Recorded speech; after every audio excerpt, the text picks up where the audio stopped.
पढ़ सकते हैं परमेश्वर के वचन से। उत्पत्ति की किताब उसका 47वां अध्याय पहले पद से छठे पद तक पढ़ेंगे हम।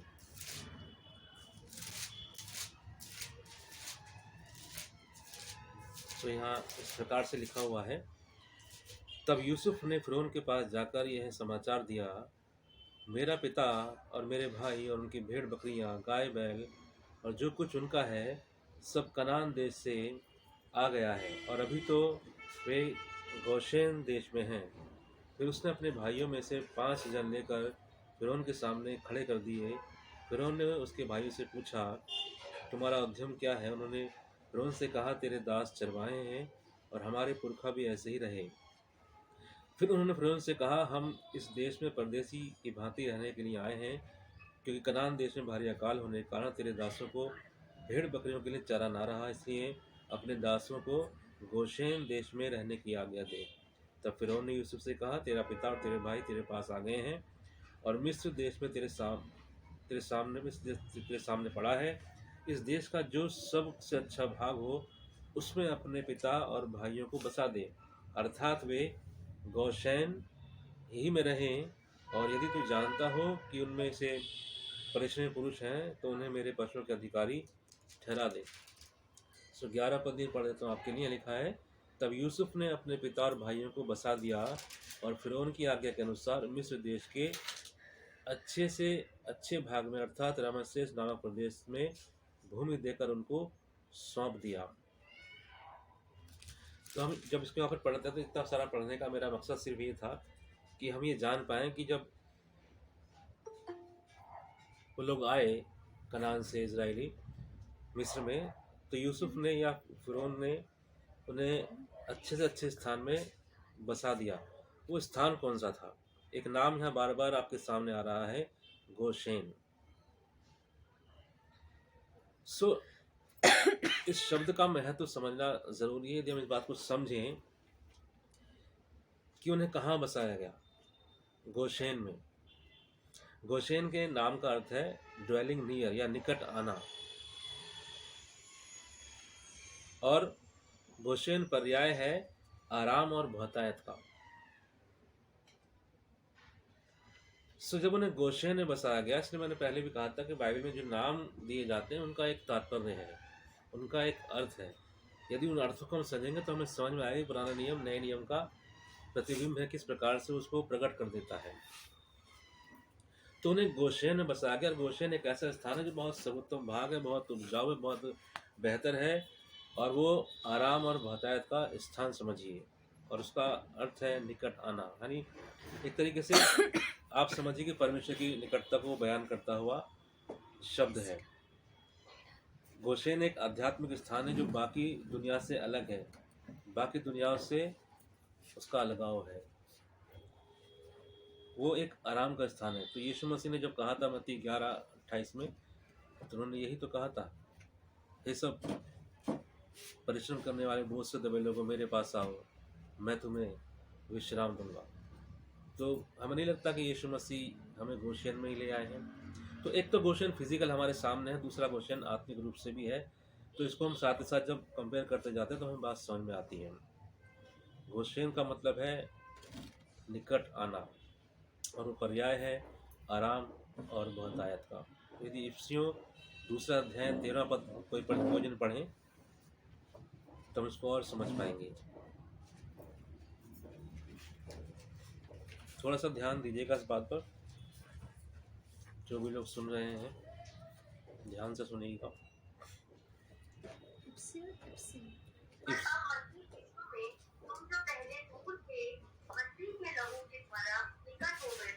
जी, तुम जो पहले दूर थे अब मसीह के लहू के द्वारा निकट हो गए हो। तो गोशेन का अर्थ ही क्या है? निकट आना।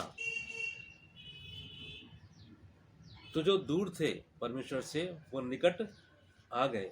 तो ये ऐसा स्थान है जो एकदम स्पष्ट रीति से दर्शा रहा है कि ये लोग हैं तो मिस्र में, लेकिन तो भी इनका भाग कुछ अलग है। ये एक अलग स्थान में है, एक अलग टेरिटरी में है ये, जहाँ पर बहुतायत और परमेश्वर का आराम है, परमेश्वर की आशीष है इनके लिए। तो जब इसको हम पुराने नियम में देखते हैं तो नए नियम में देखते हैं तो कलीसिया का भी वही भाग है ना। एक तरीके से कलीसिया आत्मिक गोशेन में है, हम उस स्थान में है तो हम इसी संसार में, लेकिन इसी संसार में एक गोशेन है जहाँ पर कलीसिया है। वो दिखता नहीं है लेकिन है। तो उसी मिस्र में ये जगह है, उसी मिस्र में है ये जगह, लेकिन फिर भी अलग है। और क्यों इनको अलग किया गया, परमेश्वर के वचन में हम देखते हैं। तो आप यदि पढ़ेंगे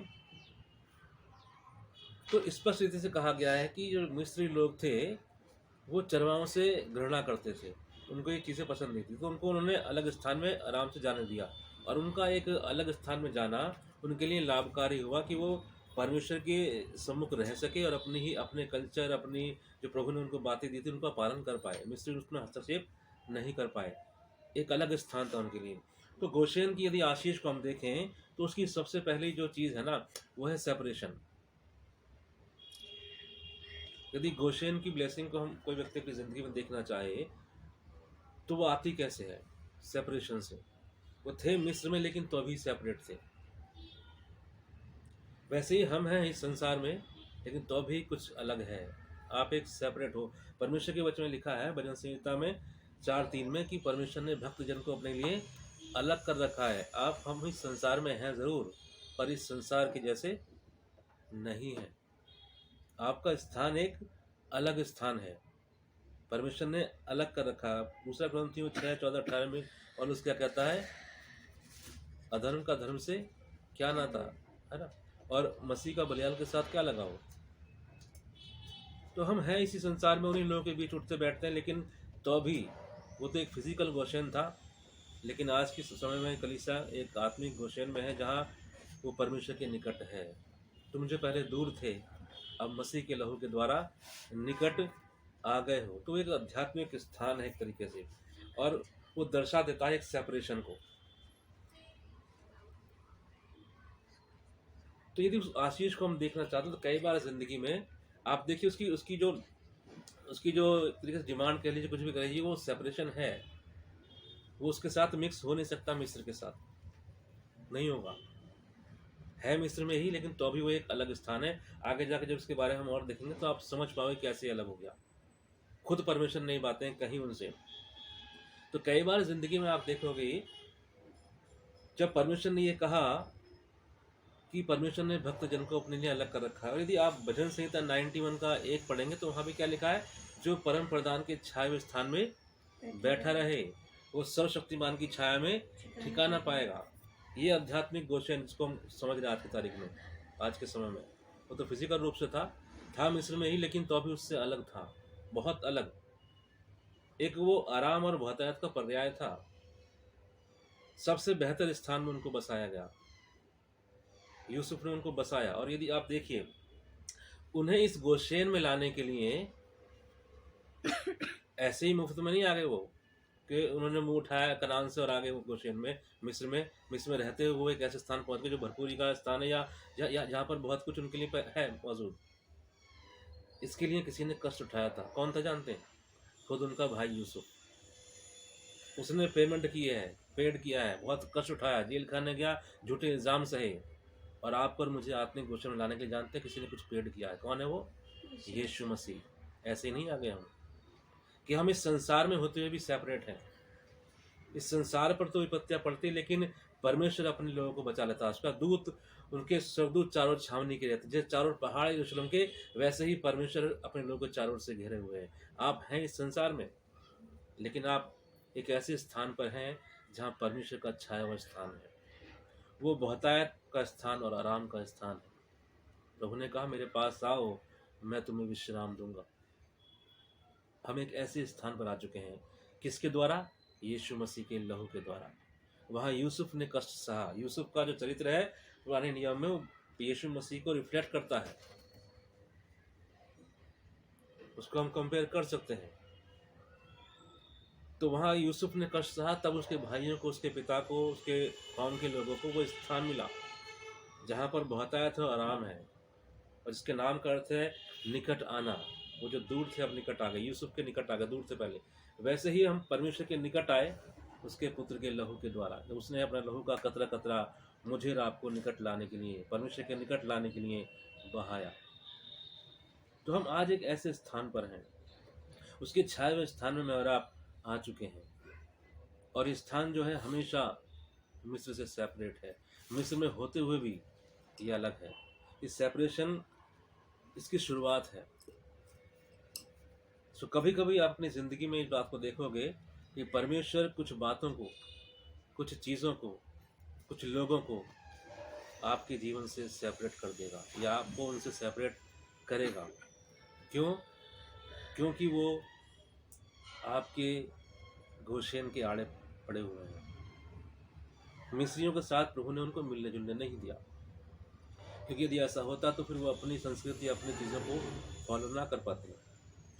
थे गुलामी में। हम भी आज इस संसार में हैं। इस संसार में बहुत कुछ ऊंचा नीचा, अच्छा बुरा घटता रहता है, लेकिन तो भी आप समझिए कि आप एक इस संसार में रहते हुए भी परमेश्वर की छाया में स्थान में हैं। परमेश्वर के, तो इस शब्द को आप सरासर इस तरह से देख सकते हैं कि ये एक ऐसी जगह है जहाँ पर परमेश्वर का अनुग्रह बरसता है। कलीसिया परमेश्वर के अनुग्रह के अंतर्गत आती है। ये वो स्थान है जहाँ पर हम परमेश्वर के निकट हैं, उसके छाए हुए स्थान में हैं। इसलिए भजन संहिता 91 लागू हो जाता है। वो तुझे बहेली के जाल से बचाएगा। इस संसार में बहेलियाँ बहुत जाल फेंकता है, लेकिन परमेश्वर के लोग उससे बच जाते हैं। क्यों? क्योंकि वो एक आध्यात्मिक गोशेन में है, जिसमें हमें लाने के लिए उसके पुत्र ने कष्ट सहा है। यह हमें ऐसे ही नहीं मिल गया। प्रभु यीशु मसीह के कारण हम इसमें एंटर किए हैं कि हम इस संसार में रहते हुए भी अलग हैं। तो कुछ चीज़ों को परमेश्वर जाने देंगे। हम सब चीज़ों को, ऐसा नहीं है कि हम सबको खुश करते रहेंगे। नहीं, परमेश्वर इसकी आशीष यही है कि सेपरेशन है, अलग है ये मिस्र से। वो ऐसा कल्चर, वो ऐसे दोस्त जो आपको परमेश्वर की निकटता से दूर ले जाते हैं, परमेश्वर उन्हें आपसे दूर करेंगे या आपको उनसे दूर करने या होने देंगे, क्योंकि वो मिक्स नहीं होने देंगे। आगे जाके इस पद को हम देखेंगे। परमेश्वर ने खुद कहा कि परमेश्वर इजरायलियों में और मिस्रियों में अंतर करता है, एक समान नहीं जानता उनको। तो हम आत्मिक रूप से इजराइल है ना। तो आप इसको, पद को ऐसे समझ लीजिएगा, हम पढ़ेंगे इसको। परमेश्वर संसार के लोगों में और विश्वासियों में, कलीसिया में अंतर करता है। क्यों? क्योंकि वो गोशेन में है, वो स्थान जो परमेश्वर की निकटता का स्थान है, उसका छाया हुआ स्थान है, इसलिए वो अंतर करता है।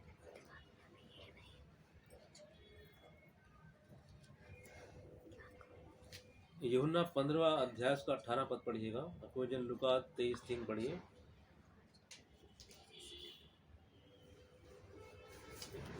यूहन्ना 15:18।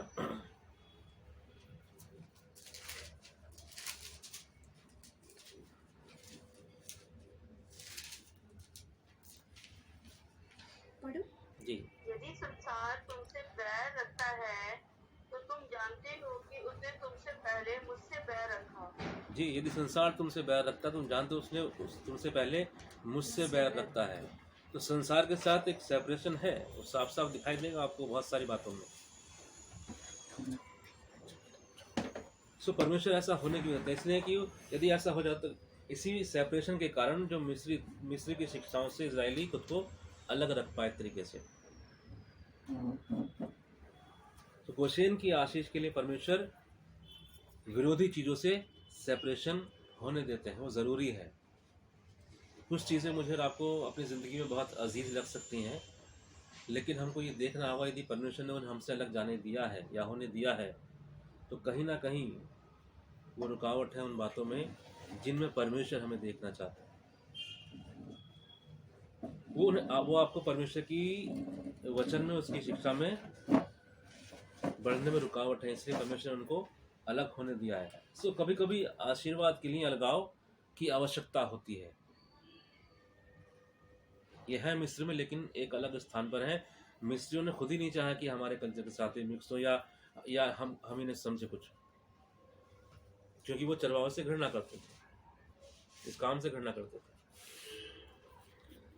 तो आप देखते हैं कि कभी कभी आशीष के लिए, आशीर्वाद के स्थान में जाने के लिए अलगाव की ज़रूरत होती है। कुछ चीज़ों से परमेश्वर आपका अलगाव होने देंगे तो हमें कष्ट ज़रूर होगा, हाय मेरा सबसे प्यारा दोस्त मुझे छोड़कर चला गया। नहीं, परमेश्वर ने जाने दिया है, क्योंकि यदि वो रहेगा आपके साथ तो आप उस गोशेन का एक तरीके से आनंद नहीं ले पाओगे, या उसमें आपको कुछ नहीं देगा। वो वादा है। तो कुछ चीज़ों को, कुछ बातों को परमेश्वर जाने देंगे, हमें इन बातों को ध्यान रखना है। कुछ लोग आपके पास आकर सलाहें देंगे कि आपने तो प्रभु यीशु पर विश्वास किया, आप उस आध्यात्मिक गोशेन में हैं, उस स्थान पर है जिसमें प्रभु ने अपने लहू की कीमत दे करके हमको पहुंचाया है। तो वहाँ जो चीज़ें वर्तमान हैं, वहाँ जो शिक्षाएं हैं, वहाँ जो आदेश है प्रभु के, उनके खिलाफ कोई आदमी आपको सलाह दे सकता है। नहीं, ऐसा कर लीजिए, ये चीज़ पहन लीजिए, ये उतार लीजिए। आपको क्या लगता है? गोशेन का मिस्र से सेपरेशन है वही, लेकिन सेपरेट है, उसे मिक्स नहीं होना चाहिए। यदि हम ये कह रहे हैं कि हम मसीह के हैं, तो मसीह का बलिदान के साथ क्या नाता और क्या लगाव, या उसकी शिक्षा से क्या नाता?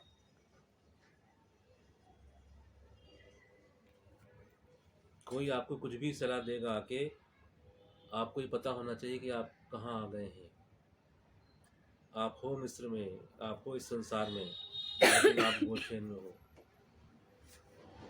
आप परमेश्वर के छाए हुए स्थान में हो। वहाँ की बातों को हमारी ज़िंदगी में वर्तमान होना चाहिए। जो बीत गया वो भूतकाल था। उन बीती बातों को दोबारा कोई व्यक्ति आपकी ज़िंदगी में लागू करना चाहे, या उन सिद्धांतों को, उन शिक्षाओं को, तो हमें उनसे सेपरेट होना है। परमेश्वर होने देंगे तो हमें दुख नहीं मनाना कि वो मेरा सबसे अच्छा प्रिय मित्र मेरा इतना ख्याल रखता था, नाराज़ होकर चला गया। उसको जाना ही है, क्योंकि वो जो आपसे करने के लिए कह रहा है वो वर्तमान नहीं हो सकता आपकी ज़िंदगी में। क्योंकि जहाँ अब आप हो वहाँ के लिए बड़ी कीमत चुकाई गई है। समझ पा रहे हैं आप इस बात को? अपनी ज़िंदगी से रिलेट कर पा रहे हैं? ज्योति सिस्टर, रेखा सिस्टर, भुवनेश्वर भाई, अब आप किसी भी ऐसी शिक्षा को, इस सलाह को अपनी ज़िंदगी में, अपने कानों में घुसने नहीं दे सकते, कितना ही प्रिय मित्र क्यों ना कह रहा हो। और यदि बार बार ऐसा करेगा तो परमेश्वर अलगाव पैदा करेंगे। यीशु ने तभी कहा था कि मैं ये ना समझो कि मेल मिलाप कराना, मैं तो आग लगाने आया हूँ, तलवार चलाने आया हूँ। क्योंकि वो मिस्र को गोशेन के साथ मिक्स नहीं होने देंगे। है वही वो।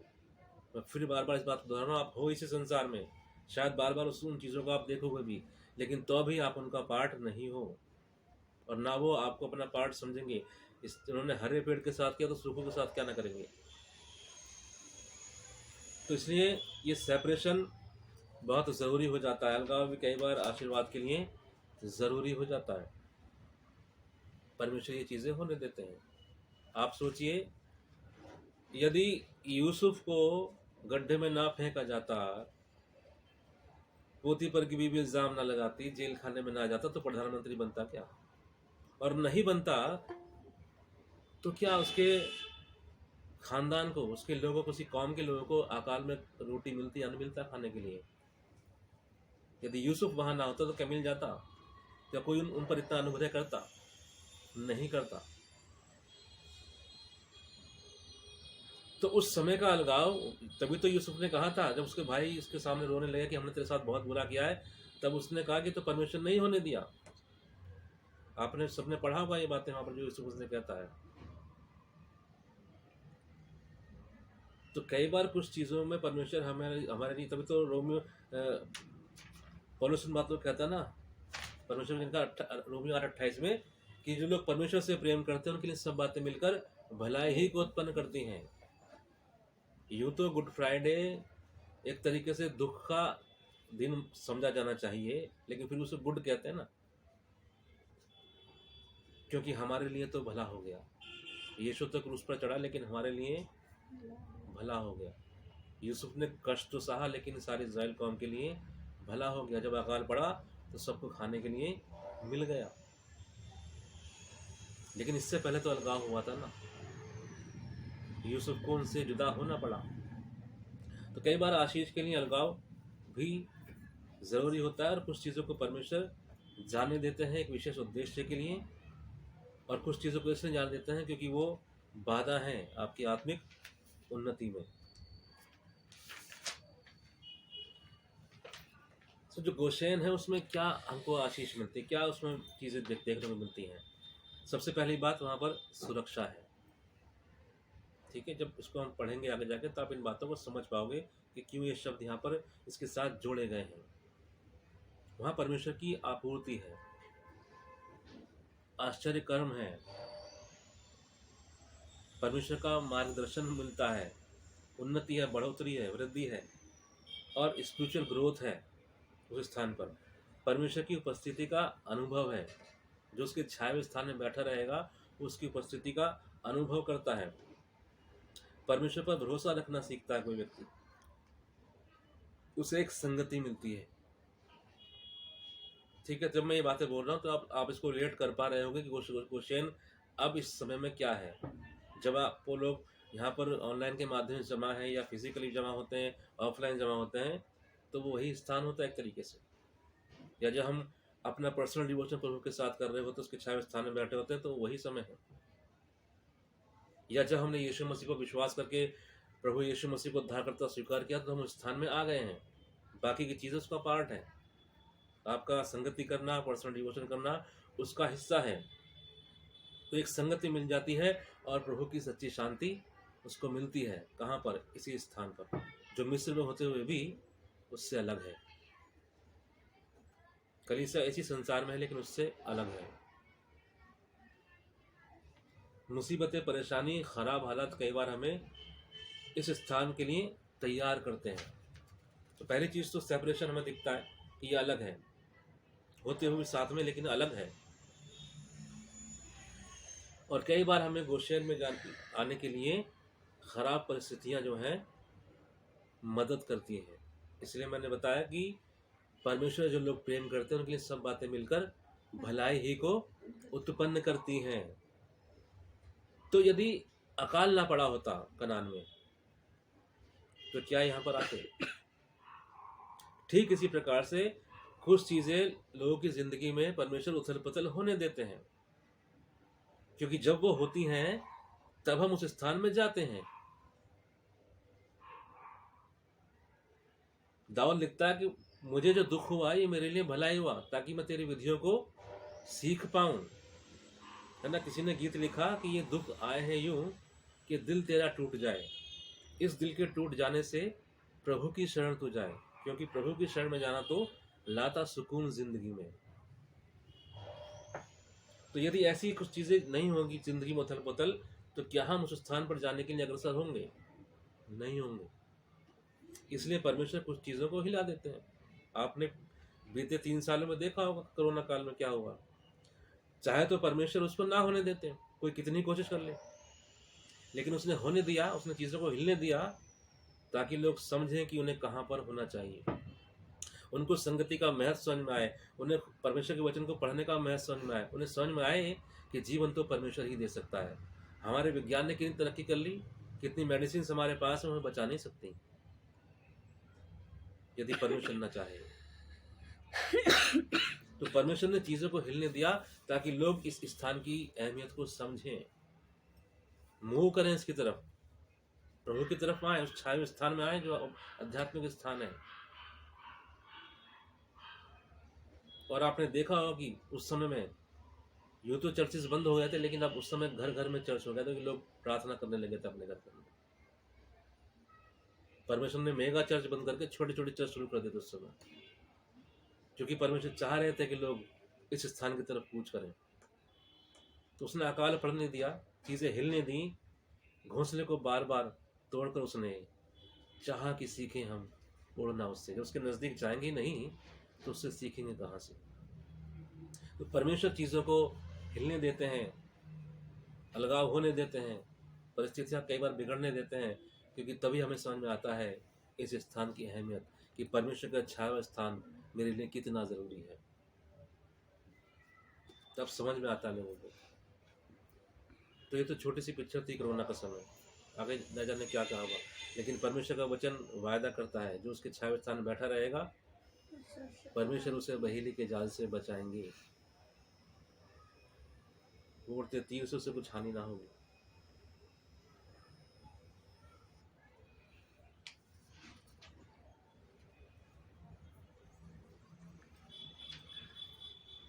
उत्पत्ति 42वां अध्याय 1 और 2 पढ़िएगा, क्या लिखा है वहां पर। इस तरह से लिखा, मैं पढ़ देता हूँ। तब याकूब ने सुना कि मिस्र में अन्न है, तब उसने अपने पुत्रों से कहा, तुम एक दूसरे का मुंह क्यों देख रहे हो? फिर उसने कहा, मैंने सुना है कि मिस्र में अन्न है, इसलिए तुम लोग वहां जाकर हमारे लिए अन्न मोल ले आओ, जिससे हम ना मरे वरन जीवित रहें। तो जब वहां अकाल पड़ गया तब उन्हें सुध आई कि भाई मिस्र में अन्न है।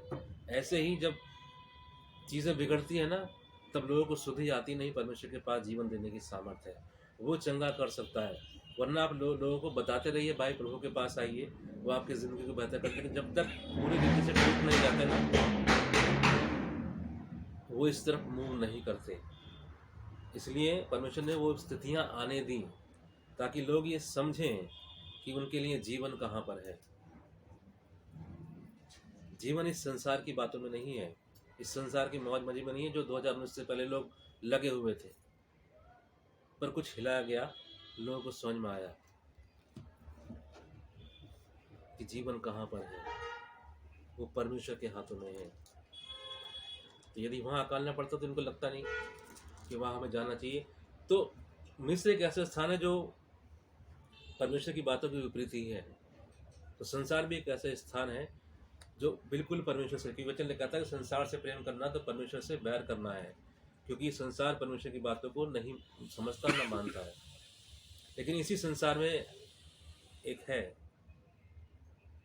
कलीसिया है, विश्वासी हैं जो मानते हैं। तो यहाँ होते हुए भी सेपरेट है उससे, और वो उस स्थान में है जो परमेश्वर का छाया हुआ है, दिखता नहीं लेकिन है।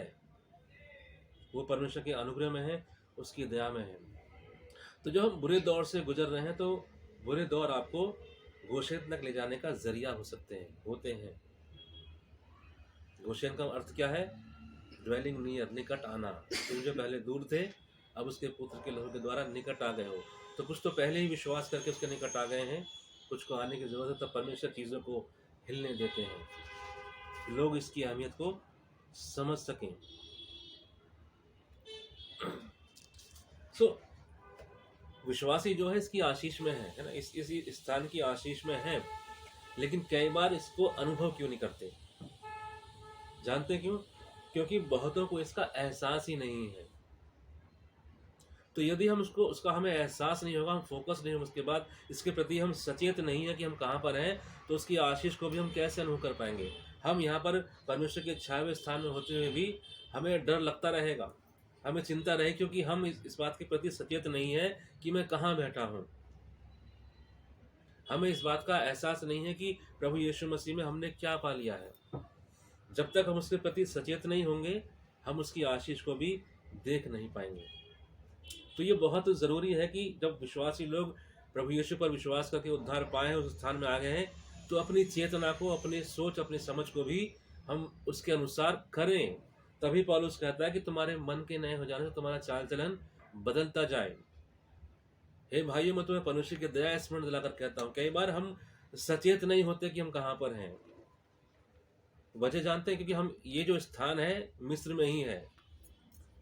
तो यदि कोई व्यक्ति इसके सेपरेशन को नहीं समझेगा कि गोशेन अलग है मिस्र से, वहाँ होते हुए भी, ठीक वैसे ही कलीसिया के लोग, विश्वासी लोग यदि ये नहीं समझेंगे कि मैं संसार में होते हुए संसार से अलग हूँ, मैं एक अलग स्थान पर हूँ, मैं एक अलग छाए हुए स्थान पर हूँ जहाँ परमेश्वर का छाया है, मैं वहाँ पर हूँ। यदि इसके प्रति सचेत रहेंगे तो उसकी आशीष को देखेंगे कैसे? वो डरते रहेंगे, कांपते रहेंगे और भ्रमित होते रहेंगे। और विश्वास बिना प्रसन्न करना परमेश्वर का होना है। यदि हम विश्वास ही नहीं करेंगे, भरोसा, मैंने पहले बताया ना कि वो परमेश्वर पर भरोसा करना सीखते हैं इस स्थान पर। कब सीखेंगे? जब सचेत होंगे कि मैं कहाँ पर हूँ।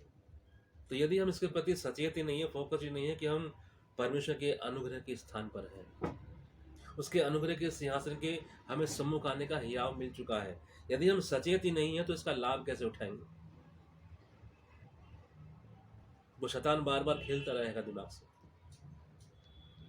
तो जहां परमेश्वर हमें ले आए हैं उसके प्रति हमें सचेत होना बेहद जरूरी है। अपने मन की सोच को बदलना, हम हैं तो वहां, लेकिन यदि सोच नहीं बदलेंगे, समझेंगे नहीं कि मैं कहां पर हूं, तो उसकी आशीष को कैसे देखेंगे? बार बार अपने आप को आप उन चीजों से कंपेयर करोगे जो संसार भर में घट रही है, जो मिस्र में घट रही है। पर उन्हें ये समझना होगा कि उन्हें एक सेपरेट प्लेस दिया गया है, यूसुफ ने दिया है, हमें यीशु ने दिया है। हम हैं इस संसार में, तो ये वचन कहता है कि जैसा वो है वहां, वैसे हम हैं इस संसार में। आप संसार में हो जरूर, पर अलग हो, एक सेपरेट स्थान पे हो। उसकी बाउंड्रीज, उसकी हदें हैं। आप यीशु मसीह के लहू के बाड़े में हो। इसलिए मैं कहता है कि कोई विपत्ति तेरे डेरे के निकट आए, कोई चीज तुम पर हावी नहीं हो सकती है। परमेश्वर हमें जयवंत करेंगे। तो हमको क्या चाहिए? हमको इसके प्रति अपनी चेतना को जागृत करना होगा, अपने माइंड को, अपनी सोच को धार देनी होगी कि मैं कहां पर हूं। संसार की चिंताएं हमारा अभिषेक को दबा ना लें। हमें समझना है कि हम कहां पर हैं। आप हो जरूर इस संसार में, पर मैं फिर कहता हूं कि अलग हो। वो चीजें आपके लिए नहीं है, लेकिन समझेंगे तभी तो नहीं है। लेकिन खुद ही उसमें हाथ डालते रहेंगे तो कैसे होगा? खुद ही उसको अंगीकार करते रहेंगे तो कैसे होगा? हमको तो उस स्थान की आशीष को अंगीकार करना चाहिए जहां प्रभु हमको ले आए हैं। हम परमेश्वर के निकट हैं। यशायाह 60:2 में क्या लिखा है? पढ़िएगा।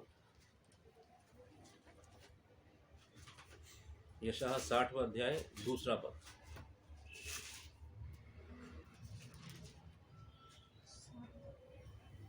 पढ़ो। देख देख, पृथ्वी पर तो अंधियारा और राज्य राज्य के लोगों पर घोर अंधकार छाया हुआ है, परंतु तेरे ऊपर यहोवा का उदय होगा और उसका तेज तुझ पर प्रकट होगा। उसका तेज तुझ पर प्रकट होगा। लेकिन संसार पर क्या है? अंधियारा है। ये पद ऐसे ही नहीं लिखा गया, ये प्रैक्टिकली घटा है। पहले आप आगे जाके इस बात को देखो, मैं आपको पढ़ा दूंगा। ये ऐसे ही नहीं लिखा, ये हुआ है और आगे भी होगा, आज भी हो रहा है। संसार पर तो अंधकार है, परंतु तुझ पर यहोवा का तेज उदय होगा। तो एक फर्क साफ देख सकते हैं ना आप। जिन्हें परमेश्वर ने अपने लिए अलग कर रखा है ना, भक्त जन को अपने अलग किया है ना, उसका भाग अलग है, उसका सेपरेशन है उन चीज़ों से।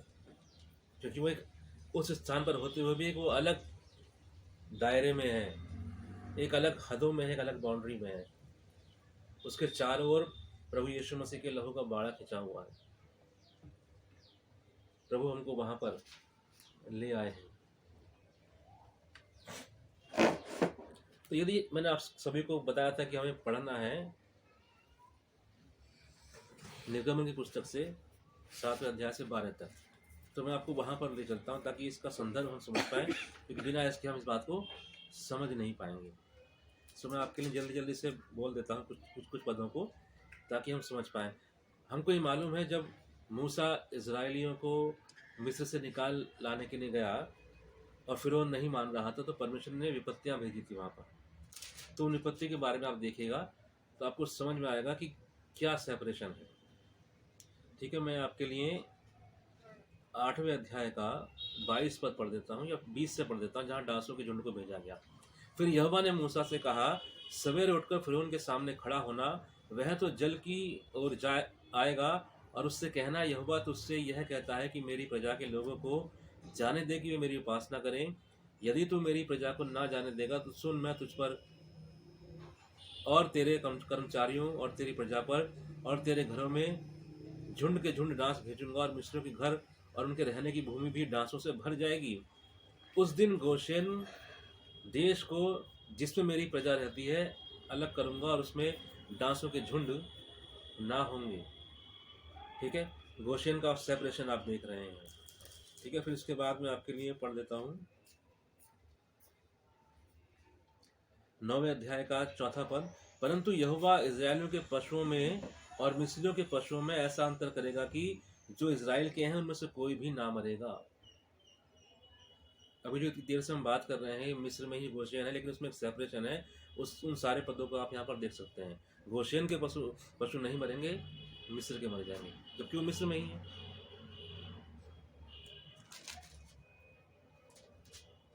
फिर देखिए यहाँ पर क्या लिखा है,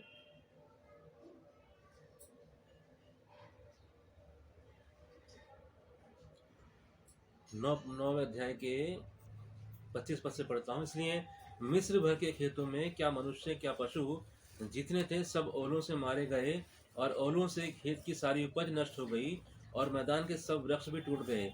केवल गोशेन प्रदेश में जहाँ इस्राएली बसते थे ओले नहीं गिरे।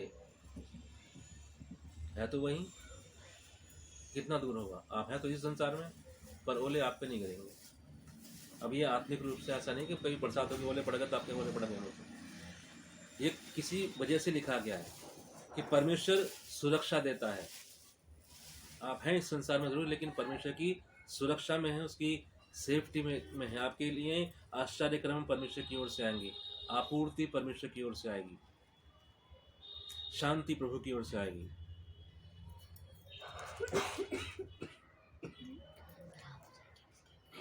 दस अध्याय का 21 पद से पढ़ता हूँ। फिर यहोवा ने मूसा से कहा, अपना हाथ आकाश की ओर बढ़ा कि मिस्र देश के ऊपर अंधकार छा जाए, ऐसा अंधकार की टटोला न जा सके। तब मूसा ने अपना हाथ आकाश की ओर बढ़ाया और सारे मिस्र देश में 3 दिन तक घोर अंधकार छाया रहा। 3 दिन तक ना तो किसी ने किसी को देखा और ना कोई अपने स्थान से उठा, परंतु सारे इजरायलियों के घरों में उजियाला रहा। समझ रहे हैं आप बात? सारे इजरायलियों के घरों में क्या रहा? उजियाला रहा।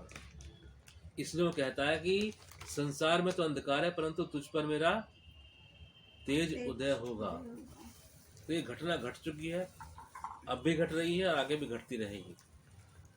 आत्मिक रूप से संसार में कितना ही अंधकार छा जाए, कितनी समस्या हो, लेकिन परमेश्वर कहता है मेरा तेज तुझ पर उदय हो। क्यों? क्योंकि मैं तुझे सेपरेट किए हुए हूँ, तुझे मैंने अपने लिए अलग किया हुआ है। पर इसका लाभ हम ये देखते हैं कि हम परमेश्वर की सुरक्षा में, उसकी आपूर्ति में, उसकी शांति में, उसकी निकटता में है, लेकिन संसार हमसे बैर भी करता है। तो हमको क्या अजीज लगेगा ये हमें चुनना है। हमें संसार की मित्रता चाहिए या परमेश्वर की मित्रता चाहिए? हमें संसार की शत्रुता चलेगी या परमेश्वर के से बैर लेना चलेगा? ये डिसाइड हमें करना है। संसार से प्रेम करेंगे तो प्रभु से बैर हो जाएगा, प्रभु से प्रेम करेंगे संसार से बैर हो जाएगा। हमको चुनना है कि हम क्या करते हैं। सेपरेशन तो है, अलगाव तो है, हमको सेलेक्ट करना है। परमेश्वर जबरदस्ती नहीं करने वाली। तो जैसे ही हम प्रभु यीशु को स्वीकार करते हैं उद्धारकर्ता के रूप में, आप एक अलग स्थान पर आ जाते हो। और जो ही ये होता है, संसार की चीजें, संसार के लोग आपके विपक्ष में खड़े हो जाएंगी। जब उनके जाने का शोक ना मनाना, खुशी मनाना कि तुम सर्वशक्तिमान के छाया स्थान में आ गए। संसार पर तो अंधकार होगा, परंतु तुम पर मेरा तेज उदय होगा। तो यहाँ मिस्र में तो अंधियारा है, लेकिन इजरायली घरों में उजियाला था। 11वें पद को पढ़ता हूँ, जो बहुत देर से मैं आपको बता रहा था, 11वें अध्याय के 7वें पद को।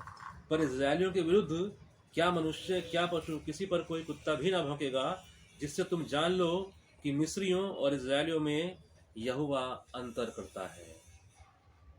क्या करता है परमेश्वर? मिस्रियों और इजरायलियों में यहोवा अंतर करता है। तो मिस्र है संसार का प्रतिरूप, इजरायली है कलीसिया का। हम आत्मिक इजराइल है ना। तो एक विश्वासी में और संसारिक बातों में परमेश्वर अंतर करता है। परमेश्वर आपको उस डोर से नहीं नापते। इसलिए दाऊद कहता है मेरे लिए तो माप की डोरी मन भावने स्थान में पड़ी है। यहोवा मेरा भाग और मेरे कटोरे का हिस्सा है। मेरी माप की डोरी कहाँ पर है? मन भावने स्थान में पड़ी है। क्योंकि परमेश्वर अंतर करता है। उनके जैसे परमेश्वर आपको नहीं नापते, क्योंकि आपने विश्वास के द्वारा उस स्थान में एंट्री पाली है जो यहोवा के निकट है, परमेश्वर के निकट का स्थान है। तुम जो पहले दूर थे, उसके पुत्र के लहू के द्वारा निकट आ गए हो। तुम तो पहले बैरी थे उसके, अब मित्र हो गए हो। तो मित्र से वो मित्रता वाला ही व्यवहार करता है। यहोवा अंतर करता है, फेवर है। इससे में क्या समझते हैं? अनुग्रह का स्थान है ये। सरासर हमको दिखता है, साफ साफ दिख रहा है कि ये अनुग्रह का स्थान है। यहाँ परमेश्वर फेवर देता है। अब कोई इसको गलत समझे सही समझे, लेकिन परमेश्वर फेवर देता है। वो कहता है परमेश्वर तुम्हारे हाथों काम पर आशीष देगा। तुम्हारा थोड़ा सा प्रयास तुम्हारे लिए अनंत फसल को पैदा कर देगा। जबकि आदम के श्राप के तहत जो लोग हैं वो एड़ी चोटी का पसीना बहाते हैं, तब जाके 2 वक्त की रोटी नसीब होती है। रात में सोने का भी चैन नहीं है उनको। लेकिन परमेश्वर अपने प्रियों को मीठी नींद दान देता है। ये फेवर नहीं तो क्या है ये? बताइए। कहता आकाश के पक्षी को देखो ना बोते हैं ना काटते हैं, परंतु तुम्हारा स्वर्गीय पिता उन्हें खिलाता है। फेवर नहीं तो क्या है ये? वैसा ही वो अपने लोगों से व्यवहार करता है। आपके लिए, हमारे लिए, विश्वासियों के लिए, कलीसिया के लिए माफ की डोरी मन भावने स्थान में पड़ी है। यहोवा अंतर करता है कि तुम जान लो कि मिस्रियों और इस्राएलियों में यहोवा अंतर करता है। एक सा व्यवहार नहीं कर सकता वो।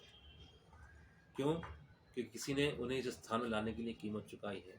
यूसुफ पुराने नियम में प्रभु यीशु मसीह के चरित्र को, उसकी कहानी को दर्शाने वाला चरित्र है।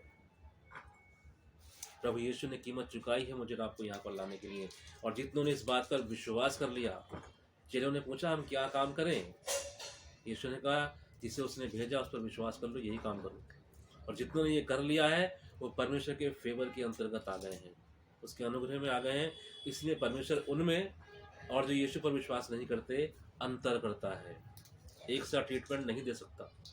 हाँ, वो सूरज सबको चमकाता है, चांद सब पे बिखरता, बारिश सब पे होती है, लेकिन मूल बातों में परमेश्वर जो विशेष है अंतर करता है। कुछ आशीषें सबके लिए हैं, लेकिन कुछ चीजें उसकी संतान के लिए ही हैं, वो नहीं देगा। क्योंकि संसार की बातों पर कौन कह पाता है? केवल वह जिसका विश्वास है कि यीशु परमेश्वर का पुत्र है, जिसने यीशु मसीह पर विश्वास किया है, उसे फेवर मिला है, यहोवा का अनुग्रह उस पर हो गया है, प्रभु ने दया करी है उस पर। इसलिए पौलुस कहता है मैं तुम्हें परमेश्वर की दया स्मरण दिलाकर कहता हूँ, तुम पर दया हुई है। इसलिए परमेश्वर अंतर करता है। 12वें पद का 13वां पद पढ़ता हूँ। और जिन घरों में तुम रहोगे उन पर वह लहू तुम्हारे लिए चिन्ह ठहरेगा, अर्थात मैं उस लहू को देखकर तुमको छोड़ जाऊंगा। जो संसार पर विपत्ति आएगी भी तो कुछ नहीं आई, जब आएगी यीशु का लहू देखकर छोड़ दिया जाए।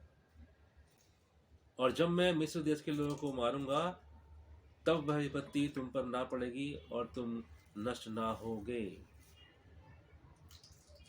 ये फेवर नहीं तो क्या है? इसलिए ये स्थान जिसको यहाँ गोशेन कहा गया है, ये फेवर का स्थान है।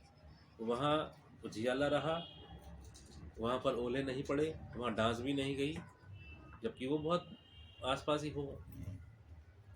ठीक इसी प्रकार हम इस संसार में तो हैं और इस संसार में बहुत कुछ घट रहा है, घटेगा, आगे भी घटेगा, लेकिन परमेश्वर कह रहे हैं कि तुम मेरे अनुग्रह के अंतर्गत आ गए हो तो तुम्हारी सुरक्षा की जिम्मेदारी मेरी है। यहोवा अंतर करता है, प्रभु करेगा, वो अपने लोगों को बचाएगा। और आगे जाके आप देखते हैं उसी लाल समुद्र में से इजरायली पार निकल गए और मिस्री डूब मरे। समुद्र तो अब भी 2 भाग हुए खड़ा था, उन्होंने सोचा हम भी निकल जाएंगे, नहीं निकल पाए।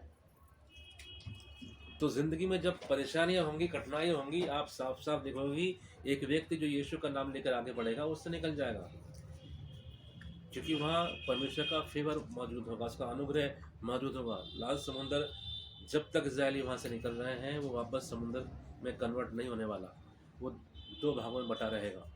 लेकिन जैसे ही उसके लोग निकल जाएंगे वो वापस समुद्र बन जाएगा। जब तक कलीसिया संसार में मौजूद है परमेश्वर का अनुग्रह मौजूद है। जिस दिन विश्वासी ना रहेंगे उस दिन समस्या पैदा होगी। ये स्थान परमेश्वर के अनुग्रह का स्थान है।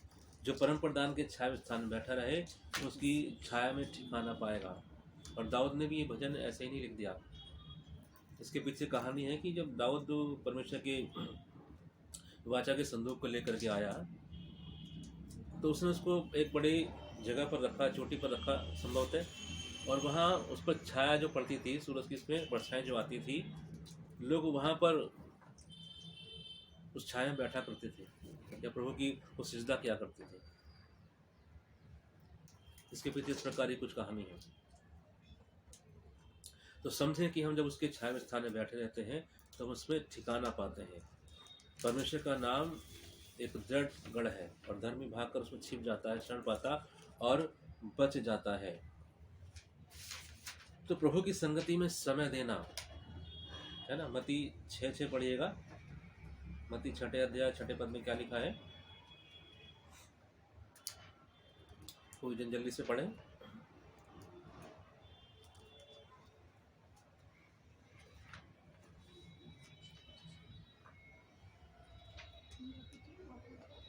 परंतु जब तू प्रार्थना करे तो अपने कोठरी में जा और द्वार बंद करके अपने पिता से जो गुप्त में है प्रार्थना कर। द्वार बंद करके जो गुप्त में है अपने पिता से प्रार्थना कर। ये कौन सा स्थान है?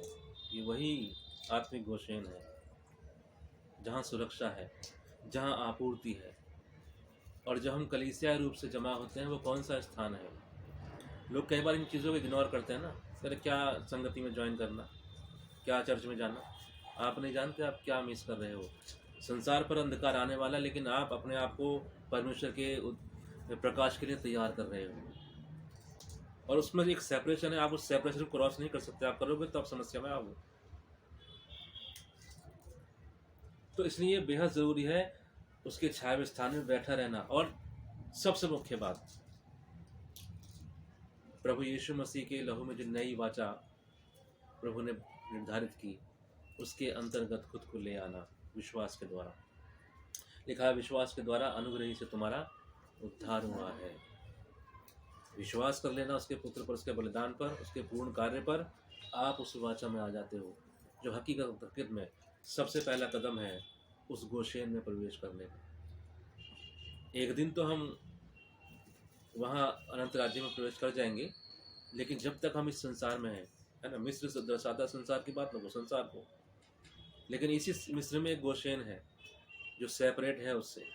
तो इसी संसार में एक स्थान है जो फिजिकली तो नहीं दिखता हमें, लेकिन है परमेश्वर का छाया हुआ स्थान है।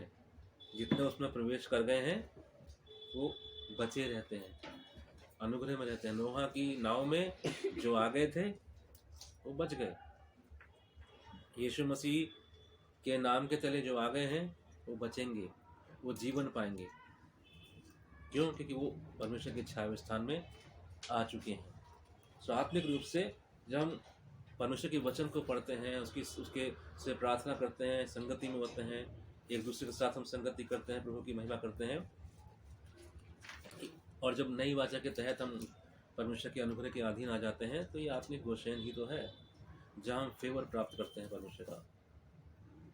और तब परमेश्वर का वचन जो कुछ हमने पढ़ा निर्गमन की पुस्तक से कि यहोवा अंतर करता है, आपको साफ साफ दिखाई देगा। लिटरली दिखाई देगा आपको, आपके काम में दिखाई देगा, आपके चेहरे पे दिखाई देगा, आपकी बातों में दिखाई देगा। हर बात में आप देखोगे कि परमेश्वर अंतर कर रहा है, आपको फेवर मिल रहा है। कैसे भी परमेश्वर करेंगे, पर आपके लिए मार्ग निकाल देंगे, भूखा नहीं मरने देंगे वो।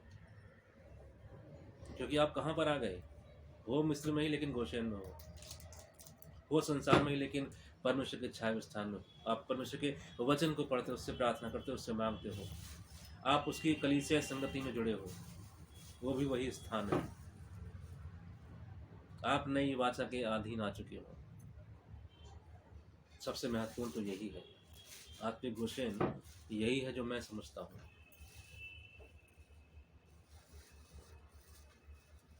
तो गोशेन में होने का लाभ क्या है? शेष संसार की परेशानी से अलग होकर परमेश्वर की आशीष, सहायता, आराम और आपूर्ति को प्राप्त करना। तो संसार में क्या है? अंधकार है, अकाल है, परेशानी में गिरना है और पड़े रहना है। दुष्ट जब गिरता है तो पड़ा रहता है, उठता नहीं है वो। लेकिन धर्मी चाहे 7 बार गिरे तो भी उठ खड़ा होगा। गोशेन में क्या है? परमेश्वर की उपस्थिति में क्या है? उसके निकट क्या है? प्रकाश है, आपूर्ति है, परेशानी से निकासी है, चंगाई है, छुटकारा है, आपूर्ति है, भरपूरी है। उसके निकटता में क्या है? आनंद की भरपूरी है। वो शांति का राजकुमार है। यीशु ने कहा मैं तुम्हें अपनी शांति देता हूँ। जैसे संसार देता है वैसे नहीं, इसलिए तो ये बात कही थी। संसार की शांति अलग है और मेरी शांति अलग है। एक सेपरेशन आप देख सकते हो, इसलिए वो अलग है यही लेकिन अलग है। संसार की भी शांति है और यीशु की भी शांति है, अलग है। उसे पाने के लिए सेपरेशन होगा। तो जब कुछ चीज़ों से सेपरेशन हो रहा हो तो दुख मत मनाइएगा। परमेश्वर वो अलगाव, वो चीज़ें होने देंगे कई बार। यूसुफ इस बात को समझ गया था कई सालों के बाद कि उस समय मेरे भाइयों ने मुझे गड्ढे में फेंका, मुझे दुख तो हुआ, लेकिन भलाई हुआ। यदि ऐसा ना हुआ होता तो आज हम सारे भूखे मरते और मैं तो पहली मर गया होता। लेकिन परमेश्वर की एक योजना है, उसको हमें समझना है। तो जो कुछ होने दे रहे हैं हमारी भलाई के लिए, जो लोग परमेश्वर से प्रेम करते हैं या जो परमेश्वर के हैं, उनके लिए सब बातें मिलकर भलाई ही को उत्पन्न करते, क्योंकि उन्हें फेवर मिलता है, उसके अनुग्रह के अधीन है। तो ये वो स्थान है, इसका मतलब है निकट आना। ये पर्याय है बहुतायत और आराम का। ये आध्यात्मिक घोषण है, जिसे हम भजन संहिता 91 में पढ़ सकते हैं, पहले पद में। और हमारी प्रार्थना का समय, तो बहुत कुछ हम इस स्थान में प्राप्त करते हैं। हमने देखा किस प्रकार से परमेश्वर ने अंतर किया। बहुत कुछ मिस्रियों पर घटा, लेकिन वो परमेश्वर के लोगों पर जो उस स्थान में सेपरेट थे, वहाँ तक वो चीज़ें नहीं पहुँच पाई।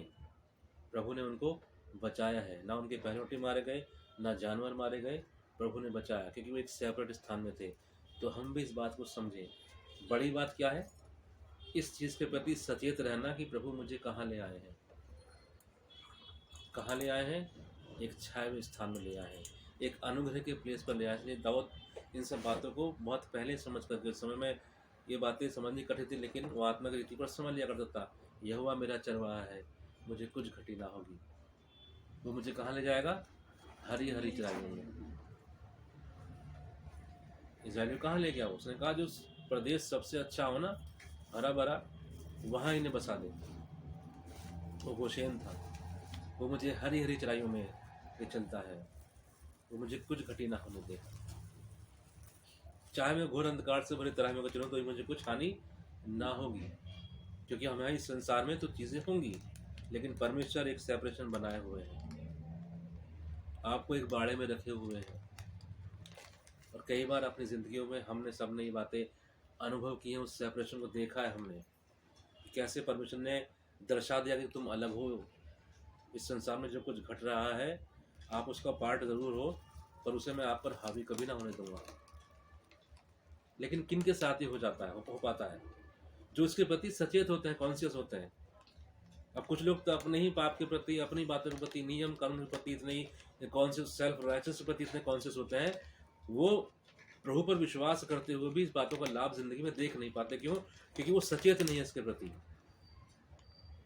तभी तो कहता है सचेत रहो, तुम्हारा विरोधी शैतान गरजने वाले सिंह की नहीं, फाड़ खाने में तैयार बैठा रहता है। यदि हम सचेत नहीं होंगे तो उस चीज़ को हम समझेंगे कैसे कि हम कहाँ पर हैं? यदि समझेंगे नहीं तो हम उसको अंगीकार क्या करेंगे, क्लेम क्या करेंगे, प्रोक्लेम क्या करेंगे? तो मुख्य बात यही है कि हम समझें जो कुछ घट रहा है, क्यों घट रहा है। अकाल हो गया तो क्यों हो गया है, अलगाव हो गया तो क्यों हो गया है। इसलिए हो गया कि परमेश्वर मेरे लिए कुछ भलाई उत्पन्न करने वाले हैं। ये दरवाज़ा बंद हुआ है तो क्यों हुआ है? परमेश्वर कुछ बेहतर खोलने वाले हैं। क्यों? क्योंकि हम उसके फेवर के स्थान पर हैं, हम उसकी नज़दीकी में। उसने दाम देकर हमें छुड़ा लिया है उस शराब से, जहाँ पर मिस्र है, सारा संसार है। इसलिए वो सेपरेशन है। जब इसके प्रति हम सचेत होंगे, समझेंगे कि हम कहाँ पर हैं, तो उस आशीष को भी हम देखने पाएंगे। परमेश्वर हमारी सहायता करेंगे तमाम बातों पर। तो मैं समझता हूँ कि आप इन बातों को समझ पाओगे कि हम कहाँ पर हैं। इज़राइली थे मिस्र में, गुलामी में थे, और तो भी उनको फेवर मिल रहा था। जब विपत्तियाँ डाली गई तब वो उन पर नहीं गई। प्रभु ने कहा यहोवा अंतर करता है। आप इस बात को अपने जहन में बैठा लीजिएगा हमेशा के लिए। यदि आप प्रभु यीशु मसीह पर विश्वास करके परमेश्वर की संतान हो गए हैं तो यहोवा परमेश्वर अंतर करता है। किस में? आप में और संसार के लोगों में। ये फेवर है, बिल्कुल फेवर है, अनुग्रह है ये। वो आपको अपने कटोरे में से खिलाता है। वो मेरा भाग और मेरे कटोरे का हिस्सा है। आप उसके सहभागी हैं। इसलिए कुछ घटी नहीं होती। परमेश्वर अपने हिस्से से हमको देता है, अपनी ओर से हमको देते हैं। हमारा कुछ एफर्ट नहीं होता, वही हमें सामर्थ्य देते हैं सब कुछ करने की। क्यों? क्योंकि हम एक ऐसे स्थान पर हैं जो परमेश्वर का अच्छा है, वह स्थान पर है। आए कैसे हम इस स्थान में? प्रभु यीशु को अपना उद्धारकर्ता स्वीकार करके। और ये मुफ्त में नहीं मिला, यीशु ने कीमत चुकाई है पूरी पूरी, कि हर एक विश्वास करने वाले को ये फेवर मिल सके, परमेश्वर का ये बिना शर्त का प्यार मिल जाए, अनुग्रह मिल जाए उसको। यीशु ने कीमत चुकाई है, तो उस यीशु को महिमा दें, उसका आदर करें, धन्यवाद दें प्रभु यीशु मसीह। और एक और बात इम्पॉर्टेंट कहना चाहता हूँ, प्रभु भोज भी इसी का हिस्सा है। क्योंकि वो नई वाचा है ना, तो ऑटोमेटिकली वो इस बात का हिस्सा बन जाता है। वो भी वही स्थान है। जब इस हम सहभागी होते हैं तो हम वहीं पर होते हैं। समझिएगा उसकी महत्व। मैंने पहले ही बताया है, तो प्रभु भोज की इंपॉर्टेंस को भी समझिए कि आप कहाँ पर हो। जब उसमें आप पार्ट लेते हैं, सहभागी होते हैं, तो आप कौन सी जगह पर होते हैं। इसलिए आप में और संसार में अंतर हो जाता है। आप परमेश्वर के साथ डायरेक्टली कनेक्ट होते होते हैं। यीशु ने कहा ये कटोरा मेरे लहू में नई वाचा है। जब हम पीते हैं तो हम स्मरण करते हैं, सचेत होते हैं उस स्थान के प्रति जहाँ प्रभु हमको ले आए हैं। तो सचेत होना बेहद ज़रूरी है। अपने कॉन्शियस को लाएं इस बात की ओर, सब बातों को छोड़ छाड़ के, कि यीशु मसीह मुझे कहाँ पर ले आए। वो एक ऐसे स्थान पर ले आए हैं जहाँ परमेश्वर की सुरक्षा है, उसकी गाइडेंस है, उसकी शांति है, उसके आश्चर्य कर्म है मेरे लिए। मुझे इसके प्रति सचेत होना ज़रूरी है, क्योंकि तभी इसके लाभ अपनी ज़िंदगी में हम देख पाते हैं। तो यदि हम स्वयं पर आधारित धार्मिकता के प्रति सचेत हैं तो हम वहाँ होते हुए भी नहीं हैं। हमें अपनी सोच, अपने थॉट्स को ठीक करने की ज़रूरत है, जो प्रभु चाहते हैं कि हम करें, ताकि हम समझ पाएँ कि हम कहाँ पर हैं। आइए हम परमेश्वर का धन्यवाद करें कि उसने हमें आशीष दी है, अपने पुत्र के लहू के द्वारा मुझे रबो खरीद कर अपना बना लिया है, कि हम सर्वदा उसके छाए हुए स्थान में रहें, उसके बाड़े में रहें, सुरक्षित रहें, महफूज रहें और सदैव उसकी उपासना, उसकी महिमा करते रहें। परमेश्वर आप सभी को आशीष दें। जय मसीह।